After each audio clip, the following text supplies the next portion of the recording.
অনন্যা নতুনের সামনে বারবার করে মিঠি আর কমলিনীকে অপমান করতে থাকলে তখনই নতুন রেগে গিয়ে তার বোনের সমস্ত কুকীর্তিটা ফাঁস করে দিয়ে বিয়ে করবে না বলে অস্বীকার করে। হ্যাঁ বন্ধুরা, এমনটা হতে চলেছে আজকের পর্বে। বিস্তারিত জানতে ভিডিওটিতে লাইক দিয়ে চ্যানেলটিকে সাবস্ক্রাইব করে পুরো ভিডিওটি তোমরা দেখতে থাকো। গল্পের শুরুতে আমরা দেখতে পারবো নতুন বলতে লাগলো, বউটান আজকের দিনটা বেশ ভালোই কেটেছে। তখন কমলিনী বলতে লাগলো, আমি কিন্তু বলে দিচ্ছি আর কোনো আয়োজন করবে না, এমনিতে বাড়ির পরিস্থিতিটা ভালো নেই, আমার এমনিতে ওই বাড়িতে থাকতে ইচ্ছে করছে না, মনে হচ্ছে ওই বাড়ি থেকে বেরিয়ে যায়। তখনই নতুন বলতে লাগলো, কোথায় যাবে বউটা, কোথায় যাবে? বাপের বাড়িতে চলে যাবে, কিন্তু সেখানে তোমাকে ও নানান কথা শোনাবে, সেটা কি তোমার ভালো লাগবে না আমার ভালো লাগবে? আর হোস্টেল, সেখানেও তো তুমি থাকতে পারবে না, তাহলে? এই কথাটা বলতে কমলিনী তখন বলতে লাগলো, কি করব তাহলে আমি? তখনই নতুন বলতে লাগলো, বাড়িটা আমার, কিন্তু আমি তোমার নামে লিখে দিয়েছি, তুমি তোমার বাড়িতে রানীর মতো হয়ে থাকবে। কমলিনী তখন বলতে লাগলো, যেই বাড়িতে তুমি থাকতে পারছো না, তুমি এই হোস্টেলে থাকছো, তাহলে আমি ওই বাড়িতে কী করে থাকবো? তখন নতুন বলতে লাগলো, শোনো বউটা, যখন সময় আসবে, সুযোগ আসবে আমাকে ওই বাড়িতে থাকতে, তখন আমি ওই বাড়িতে থাকবো, সেই দিনটার না হয় অপেক্ষা করো। আর আমি যদি ওই বাড়িতে থাকার সুযোগটুকু পাই, আমি তাহলে সম্মানের সহিত ওই বাড়িতে থাকবো, বুঝতে পারছো? কমলিনী তখন এই কথা শুনে অবাক হয়ে নতুনের দিকে তাকিয়ে থাকে। এদিকে কুর্চি আর মিঠি পুজো দিয়ে চলে আসে। মিঠি তখন তার মাকে প্রণাম করে প্রসাদ খাওয়াতে গেলে তার মা তখন বলতে লাগলো, দাঁড়া না, আমি আগে তোকে খাইয়ে দিই। মিঠি দিই তারপরে বলতে লাগলো, আজকে তো বার্থডে গার্লকে আগে খাওয়াতে হয়, ঠিক না নতুন কাকু? এই বলে আগে তার মাকে খাইয়ে দে। এরপরে বলতে লাগলো, আজকে কি কোনো আয়োজন হবে না?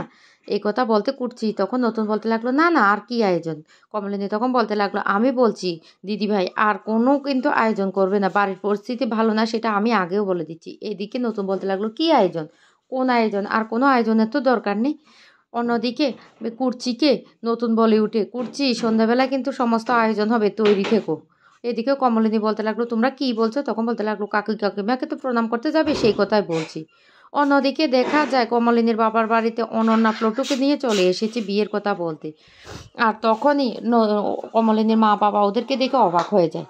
আর তখন কমলিনীর বৌদি বলে উঠে, বাবা ওরা এসেছে বিয়ের কথা বলতে, প্রটু আর মৌয়ের বইয়ের কথাটা বলতে, কারণ ওরা তো বিদেশে চলে যাচ্ছে, সেখানে সেটেল হতে গেলে তো একটা সমস্যা হবে, আর আমাদের পরিবারের মেয়েকে তো আমরা সেইভাবে ছেড়ে দিতে পারি না। অনন্যা তখন বলতে লাগলো, হ্যাঁ সেই ব্যাপারটা মাথায় রেখে এখানে এসেছে, আমরা তো আর আমাদের মেয়েকে বা আমাদের ছেলেকে এইভাবে ছেড়ে দিতে পারি না। তখনই কমলিনীর বাবা বলতে লাগলো, কি বলতে চাইছো, আমাদের বাড়িতে কি এরকম শিক্ষা দীক্ষা পেয়েছে? তখন বলতে লাগলো, না না, সেটা বলছি না, শুধু এই কথাটাই বলছি যে বিয়ের কথাটা পাকাপাকি করে তারপর ওদেরকে আমরা বিদেশে পাঠাবো পড়াশোনার জন্য, ওখানে ওরা সেটেল হলে তো কোনো অসুবিধা থাকবে না।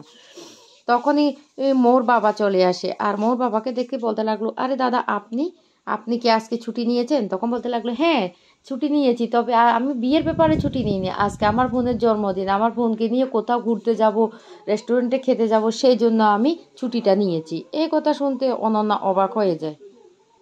এদিকে তখনই কমলানের বৌদি বলতে লাগলো, কি বলছো তুমি? ছেলে আর মেয়েটার আজকে বিয়ের কথা পাকা করতে এসেছে, আর তোমরা এভাবে এসব কথাবার্তা বলছো? তখনই কমলিনীর দাদা বলে উঠে, না আমরা তো কোনো কথাই বলছি না, আজকে আমার দিদিভাইয়ের জন্মদিন, তাই আমরা ভাবছি বুড়িকে নিয়ে কোথাও ঘুরতে যাব। তখন কমলিনীর মা বাবা বলতে লাগলো, আপনাদের যদি কোনো কথা বলার থাকে তাড়াতাড়ি বলে ফেলুন, আমরা না বুড়িদের বাড়িতে যাব। তখনই অনন্যা বলতে লাগলো, হ্যাঁ হ্যাঁ বলছি তো, ছেলে মেয়েদের বিয়ের পাকা কথাটা হয়ে যাক, তারপর না হয় আপনারা যাবেন।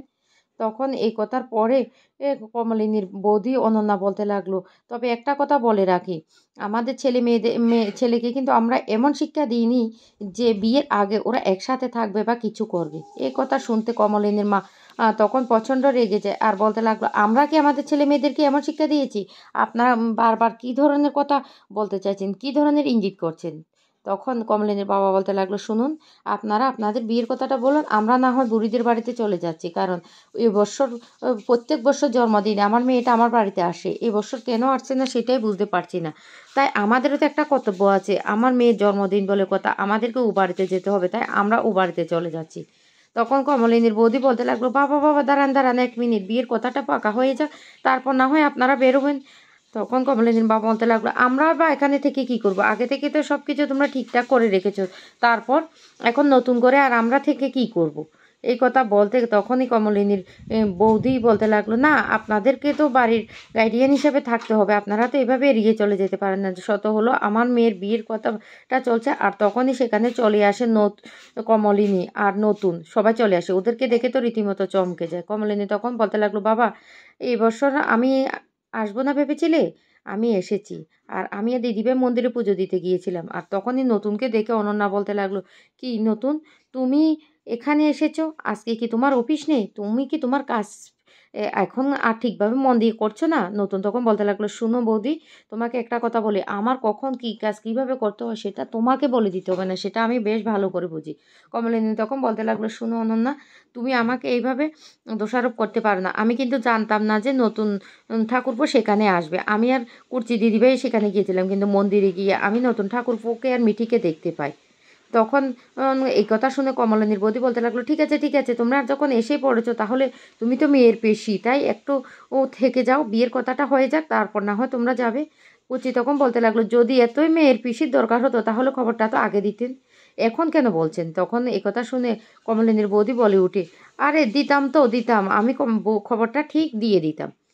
আর তখন মিঠিকে দেখে বলতে লাগলো, মিঠি তুমিও এসেছো, ও ভালোই হয়েছে, আজকে একটা শুভ দিনে চলে এসেছো, প্লটু আর মোর বিয়ের কথা চলছে, ভালোই হয়েছে। তখনই এই কথার সাথে সাথে মিঠি বলে উঠে, কনগ্রেচুলেশন মো, ভালোই হয়েছে, ভালোই হয়েছে, কিন্তু অনেকবার অনেক কথা নিয়েছে অনন্যা আন্টি আমাকে, আর মো আমার কাছ থেকে কিভাবে প্লটুকে কেড়ে নিবে সেই জন্য অনেক অপমান করেছে। ফাইনালি যখন বিয়েটা হচ্ছে আমি খুব খুশি, কনগ্রেচুলেশন মো আর আর প্লুটো।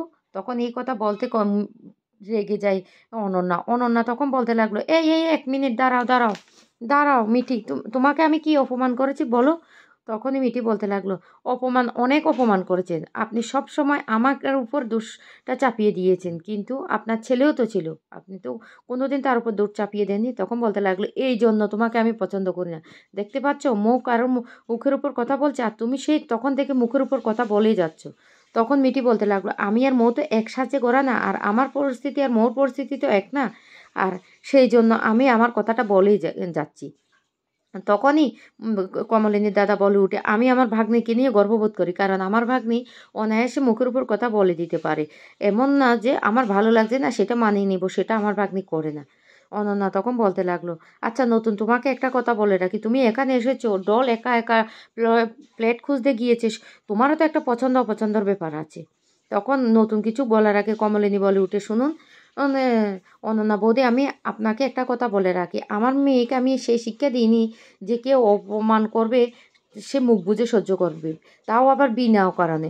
আমার মেয়ে সবসময় যে সত্যি জিনিসটা সবার সামনে প্রতিবাদ করতে শিখে গেছে, আর আমি তাকে সেই শিক্ষাটা দিয়েছি।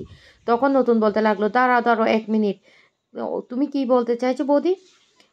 ডল প্লেট খুঁজতে গিয়েছে আর তার সাথে আমিও একসাথে থাকবো? তখন বলতে লাগলো, হ্যাঁ সেটাই তো স্বাভাবিক, যেহেতু তোমরা একে অপরকে বিয়ে করছো, তাই তোমারও একটা পছন্দ অপছন্দ থাকতে পারে, ওরও একটা পছন্দ অপছন্দ থাকতে পারে, তাই তোমরা দুজন যেহেতু একসাথে থাকবে তোমার তো যাওয়া উচিত ছিল, তা না করে তুমি এখানে এখানে কি করছো?